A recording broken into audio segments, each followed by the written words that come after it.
welcome inside another episode of the Sherwood Park Crusaders pregame show.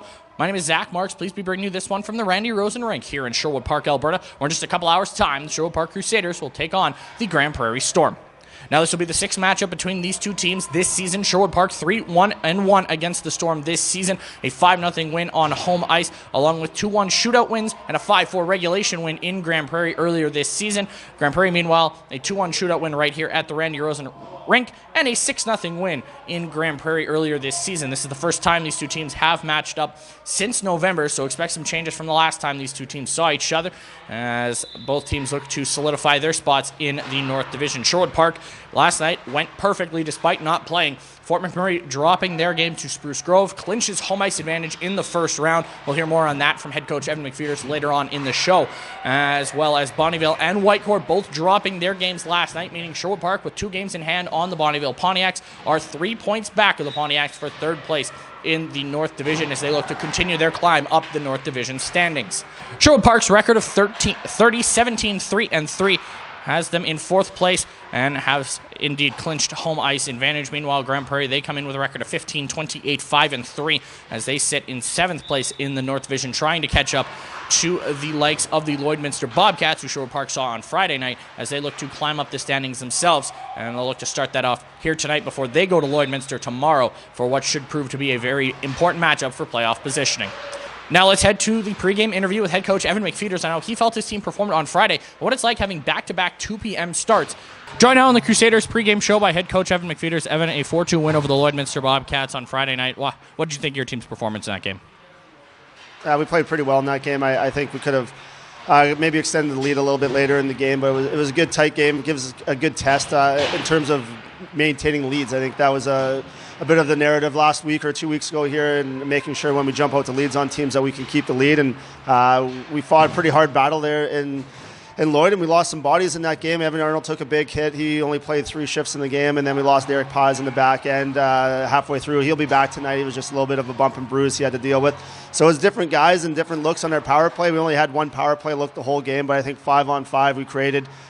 We maintained possession of the puck quite a bit. I think it starts with our F1 pursuit and getting a jump on our forecheck, and we were able to put a little heat on their back end. But I think when we got that lead, it was really good for our team to make sure that we could lock it down, and we didn't really give much in terms of scoring chances the other way in a tight game. And then we went 6-on-5. We practiced that earlier in the week, and the guys executed that nicely. Despite not playing a game last night, your group clinches home ice advantage in the first round. What does that mean for the room?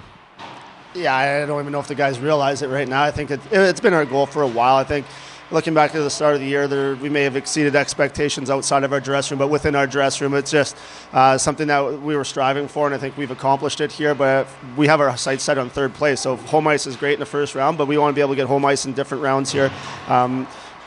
Like we always talk about, Zach, we're gearing up for the playoffs here, and tonight's matchup is going to be another good test for us. Whether we get to play 2 out of the first 4 games at home or on the road, I think we've been a good home-road split team this year, but definitely the comforts of sleeping in your own bed and starting the first matchup at home is nice, but it's only an advantage if you can win those games here. But I think it's a good testament to our hockey group here, our hockey team here, that we've been able to take steps forward as an organization and clinch home ice in the first round. I think people are going to be proud of it. Your opponents this afternoon, the Grande Prairie Storm, first time you've seen them since November. What are you expecting under the Storm here today? Yeah, you nailed it. We haven't seen them in months and months here, so there'll be a different look than the last time we've seen them. They've been battling some injuries here.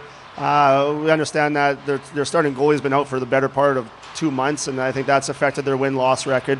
But this group's always been a proud group, and they're going to come and they're going to give us everything we can handle in the forecheck. And I think defensively they're going to try to lock it down without McKenzie back there to help them out. And I think for us, it's just building off of what we did well against Lloydminster with the F1 pressure and getting guys above pucks and turning over pucks, not just on F1 pursuit, but in different layers of our forecheck, and then sustain zone time, trying to extend some possessions there, and then obviously building quality scoring chances.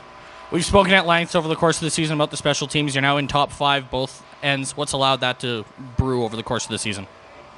Yeah, players are executing plans in place. I think we definitely add progressions to our power play, and we try to be a little bit unique and tough to, I guess, defend in different looks, and whether we got one unit in a certain scheme and a different unit in a different one, we got different threats on any given night, and how we like to pre-scout it, and we've seen success with, is you see things in areas that you feel you can exploit and put our players in good positions to have success with their skill set, and tonight's no other. Same story here. Is we do our work as a coaching staff. We explain to players where I think we could have success, and then it's for them to find the pass lanes, find the shot lanes, and getting some traffic at the net. And I think we do have a good, deep group of players, and our guys are settling in their roles here and getting comfortable. And then on the penalty kill, I've said it before, it starts with our goaltending. We get good 200-foot clears. We don't give up too many second chances, and I think gives us a strong part of our PK is just not letting teams in our zone with control of the puck. So, I think a lot of credit goes to our assistant coaches here, and then obviously our players executing the plans. Back-to-back 2 p.m. puck drops for your group. How does the preparation time change from a coaching staff perspective and a player's perspective? Yeah, that's a good question. It's not normal, but we have a lot of these 2 o'clocks here in Sherwood Park. So I think yesterday we basically wanted to emulate a 2 o'clock puck drop. So we brought our players in just before noon, made sure that they had a pre-game meal at the same time yesterday as they would today, as they will tomorrow. But when the puck drops, it's just another hockey game, whether it's a 2 o'clock or a 7 o'clock. We just want to get our guys in the right sleeping habits and eating habits prior. All right, thanks for this, Coach. Good luck today. Thanks, Zach. And that'll do it for another episode of the Sherwood Park Crusaders pregame show. Puck drop is 2 p.m. right here at the Randy Rosen Rink. Tickets are still available at tickets.sherwoodparkcrusaders.ca or at the door when you get here. If you can't make it out, I will have the call on Hockey TV, 1:55 local time. For all of us in the Crusaders organization, we appreciate you tuning in, and we will see you at Puck Drop.